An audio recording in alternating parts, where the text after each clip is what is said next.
알면 득이고 모르면 죄가 되는 생활 속 법률 이야기. 이번에는요, 영상을 잘 보시고 진짜 죄인은 누구신지 한번 판단해 보시기 바랍니다. 점심 식사를 하러 가는 두 사람. 저것은 이때 남자의 시선을 사로잡는 것이 있었으니 나 갑자기 배가 아프지? 배가 많이 아파? 먼저 가. 화장실 어딨지? 내가 알아서 가.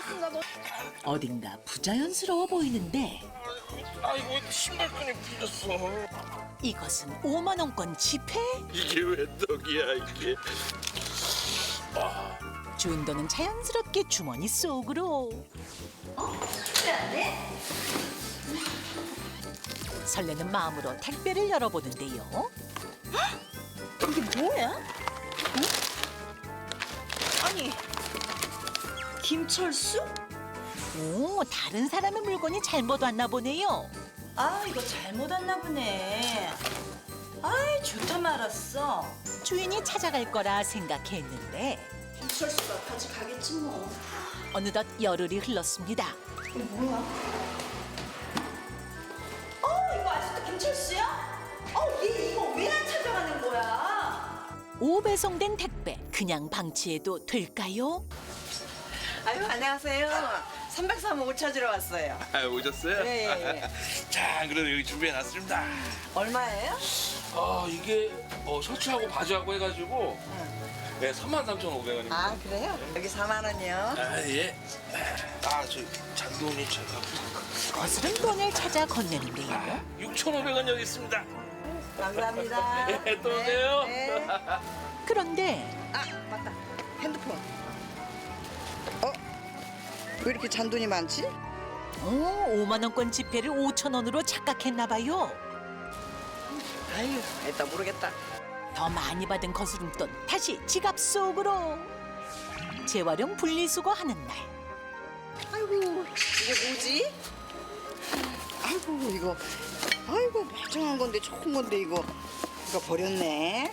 아이고, 이거 내가 가져가서 써야 되겠다. 숨은 보석을 찾은 듯 행복해하는데요. 이봐요. 이걸 함부로 가져가면 어떻게 해요? 아이고, 안 써서 버린 건데, 내가 좀 가서 쓰려고요. 버리는 게 어쩐지 나도 몰라요. 그러니 갖다 놔야 돼요. 이거 나중에 주인이라도 오면 어떡하려고 그래요? 재활용 수거함의 물건 가져가도 될까요? 네 사람 중 유죄는 누구일까요? 어렵습니다. 아니 다 죄가 없는 것 같은데 굳이 하나를 꼽으라고 하시니까 저는 이거예요. 저는 한 번도 이런 적이 없습니다. 거스름 돈을 돌려주지 않은 사람, 저는요 깔끔한 사람이라 돈 계산은 철저하거든요. 네. 저 같은 경우에는 그 잘못해 온 택배를 방치한 사람입니다. 왜 저는 택배는 아닌데 제가 이제 혼자 사니까 뭐 배달 음식을 시켜 먹었어요. 네. 근데 제가 주소를 잘못해서 친구 집으로 한 거예요. 어머. 근데 걔가 먹은 거야. 이거 잘못한 거거든요. 그래서 저한테는 걔가 공복죄가 추가입니다. 그렇구나. 저는 그냥 그 재활용품장에서 재활용품 가져오신 분 그 정답이 아니길 바라는 소망이 있어요. 왜요? 또 혹시 법법을 글쎄 잘 모르겠어요. 그냥 소망이에요. 저의 소망. 조용히 있겠습니다. 네네. 이 중에 정답이 한 명은 그래도 있을 것 같은데요, 손 변호사님. 네, 이렇게 4개 중에 유죄인 게 있습니다. 네네. 어떤 거냐? 예. 놀랍게도 4개 다. 네? 4개 다 유죄다. 4개 다요? 정말요? 전 유죄입니다. 어째서 진짜 재활용 저거 저도 이런 말 하면 그렇지만 뭐 그런 경우 종종 보지 않나요? 어떻게 다 유죄인가요? 네네. 4가지 사례가 있었는데 제일 처음 나온 게 길에 떨어진 돈을 이제 딱 주워간 거잖아요. 네네. 자, 이때는요. 점유이탈물 횡령죄가 성립해서요. 1년 이하의 징역 또는 300만 원 이하의 벌금 또는 과료에 처해질 수 있습니다. 근데 그게 주인이 누군지도 모르고 찾아줄 방법도 모르는데 그럼 어떻게 해야 돼요? 네, 이렇게 물건 관련해서 여러 가지 좀 따져볼 것이 있는데요. 우선 첫 번째로 물건 소유자가 누구냐, 또 물건의 점유는 지금 누가 하고 있냐, 여기에 따라서 법적인 구성이 좀 달라집니다. 다른 사람 소유이고 다른 사람이 점유하고 있는 거를 몰래 훔쳐오면 절도죄가 되겠죠. 네. 그런데 다른 사람 소유이지만 지금 누구 점유도 아닌 경우, 네. 그 소유자가 점유하지 않는 경우에 점유이탈물 횡령죄가 성립할 수 있고요.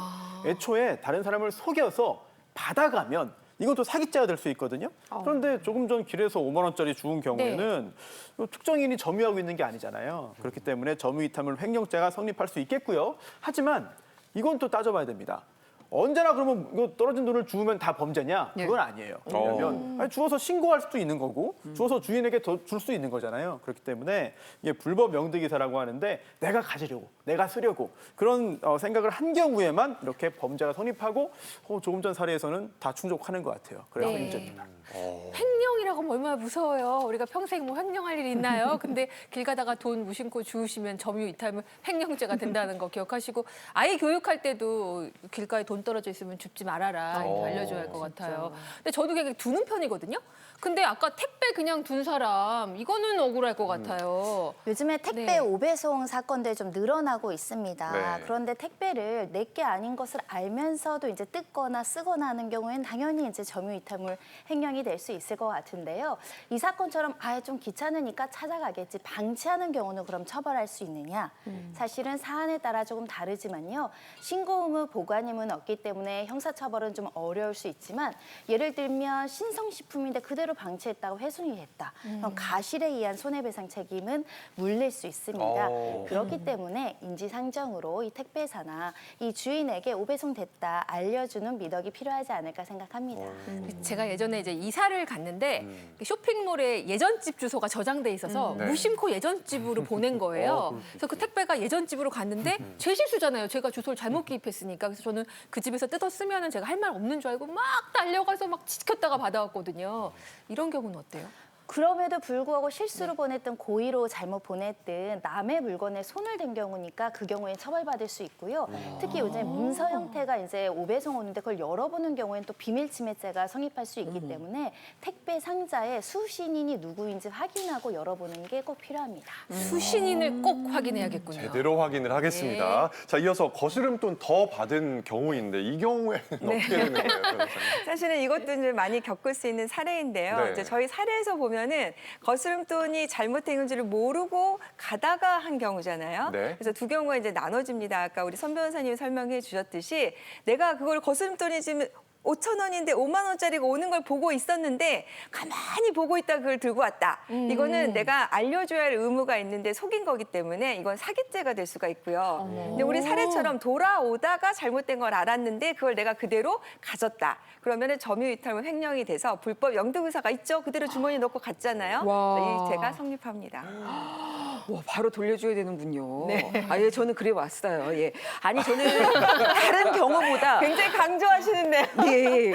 아니, 전 다른 경우보다 그 있잖아요. 재활용품. 아니, 이거는 정말 변호사님들이 잘못 알고 계신 게 아닌가 이런 생각이 들어요. 왜냐하면 재활용품 쓰레기잖아요. 쓰레기 수거함에다가 재활용품을 버린 거고 그 버린 것을 남이 버린 것을 내가 다시 리사이클, 재활용을 또 하는 거거든요. 그러니까 이거 무슨 죄가 되나요? 오히려 쓰레기를 치워줬으니까 고마워해야 되는 게 아닌가 싶어요. 그러게요.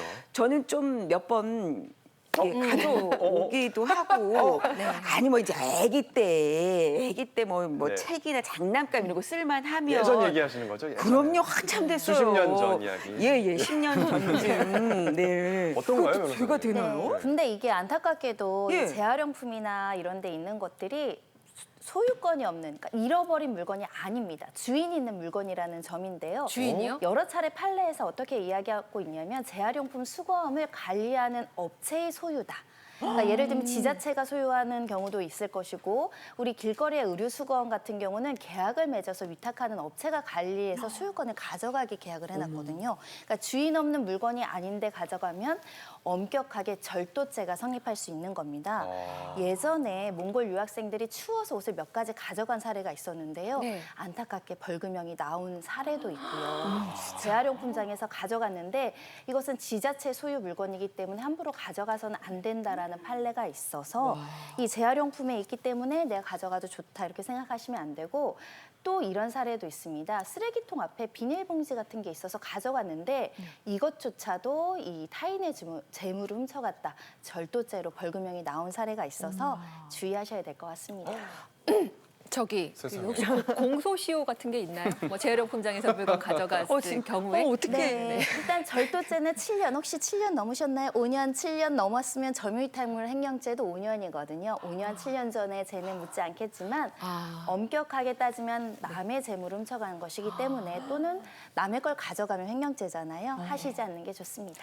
오늘 스튜디오가 좀 더운 것 같아요. 그래요? 네. 저는 그 뜨겁네요. 책을 보면은 잘 못 지나가서 이제 이사 가는 집에서 급하니까 막 책을 박스를 막 내놓으면 그 앞에 쭈그려 앉아가지고 이렇게 빼고 이렇게 빼고 이렇게 빼가지고 한 10대 권 가져온. 그게 이제 8년 전인 거잖아요. 아니 그게 이제 5년이 안 돼서 중간에 오격자가 너무 많았어요. 지나가는 주민들도 보시고 그리고 막 너무 제가 알뜰한 거 보여주고 싶어서 사진 찍어서 인증샷 엄마들한테 저 득템했어요. 단톡방에 올렸는데 다시 갖다 놓으면 되는 거 아닌가요? 이렇게 해맑게 또 말씀해 주시네요. 그러니까 저 같은 실수하지 마세요. 저도 몰랐거든요. 그러게요. 한마디 더 하면 다시 네. 갖다 놔도 범죄는 이미 성립했기 때문에 큰일 저 이거 오늘 방송 지울 수 있을까요? 그러면 제가 따로 신고를 하도록 하겠습니다. 제가 따로 아니 신고를 하고. 법조아가 아니라 박죄아가 되셨어요. 몰랐었던 박죄아. 거니까. 네. 아니 근데 앞으로는 안 할게요. 예. 아니, 너무 이거를 뭐 사실 따지면 제가 볼 때는 그냥 쓰레기인데 뭐 이걸 쓰레기도 뭐 못 본 척 해야 되고 가져가면 맞아. 안 되고 이게 너무 각박한 거 아닙니까 이거는? 저희 상식과는 조금 다를 수 있는데 네. 원칙을 말씀드리고 엄격하게 따지면 다른 사람 소유일 수 있다라는 점을 이해를 하셔야 될 것 같은데요. 예를 들면 우리가 이걸 처벌하는 거지만 사회상규에 어긋나지 않은 행위 정도는 처벌하지 않는 경우도 있습니다. 그러니까 지나가다가 정말 뭐 사소한 거 하나 재활용품장에서 재활용의 목적으로 가져갔다고 한다면 또 처벌하지 않는 경우도 있지만 처벌 사례들이 있으니까 이 법을 아셔야 될 것 같습니다. 네. 이렇게 상당히 각박하잖아요. 네. 그래서 좀 착한 사람들이 손해 보는 거 아니냐 맞아요. 이런 경우도 있는데 실제로 이런 참 선의를 악용하는 정말 나쁜 사례들이 있습니다. 네. 어떤 사례요? 네, 지갑을 찾아줬어요. 네. 그랬더니 여기 안에 있던 현금 100만 원 없어졌네요. 맞아, 맞아. 그럴 수 이거 있죠. 가져간 거 아닙니까?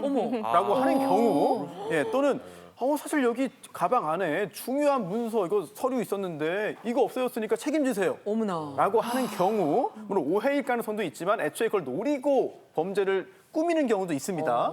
그리고요, 이거 꼭 주의하셔야 되는데 현금 인출기 있잖아요. 네. 인출기 갔습니다. 그래서 돈을 찾으려고 하는데 거기에 누군가 가져가지 않은 현금이 있는 거예요. 네, 그래서 깜짝 놀래가지고 좋은 마음으로 그거 꺼내 들고 그걸 찾기 시작하는 거죠, 주변에.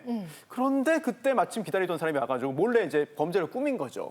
일부러 돈을 놓고 간 거예요. 네, 그래서 이거 돈 원래 훨씬 많이 있었는데 어떻게 된 거냐.